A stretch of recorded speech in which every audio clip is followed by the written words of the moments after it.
women have very different obligations outside the workplace.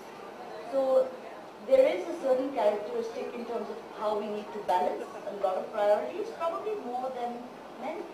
And there are obviously certain unconscious biases that exist in the workplace for women in terms of lack of mentoring. That can happen because if you are women in senior management roles, and unconsciously we tend to mentor people like us, so men get more mentorship. That does happen. I don't think they behave differently. I think at times they may be treated slightly differently, sometimes really unconsciously. Is that I could emotionally handle the situation, because I could never say bye to my teams or anything.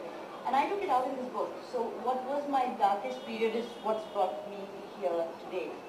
And I think it's all in the mind. You can never control what happens to you. The only control you have is what you do with it. I really live by that. So does that explain? So totally. So this book comes out of failure. That's amazing. A round of applause, guys. Come on. That's amazing. Now, in the book, you put a lot of emphasis on mentors, and you talked about mentors now. How does one actually find out? Because my experience in the media world has been that really nobody has the time. They don't care. Nobody, I have never found a mentor. And when I was reading this, I was like, damn, I would have been way better if I found one. So how do you find one? I mean, I think this was the lesson I learned the hardest.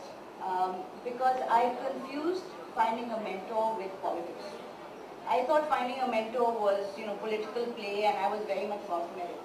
If I do my job, why should I call anyone, Suck up to someone. Yeah, suck up to someone. And that's not it. We are so busy trying to be perfect that we see feedback as a sign of weakness, and we don't solicit it.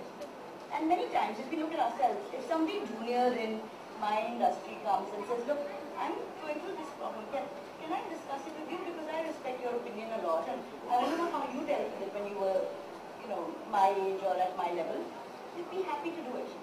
But when we are young, we never thought about doing it.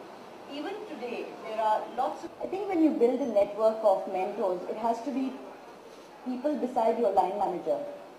Like I go back to the Cinderella story and about her stepmother and stepsisters, it has to be people who are not directly impacted by your success.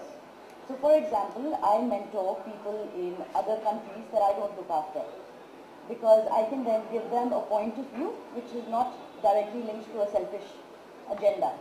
So as a result, it's more valuable. I went to my office and said, this person doesn't understand, blah, blah, blah, blah, blah. I wish they would do this. And I always ask them this question, have you gone and told this person exactly in these words?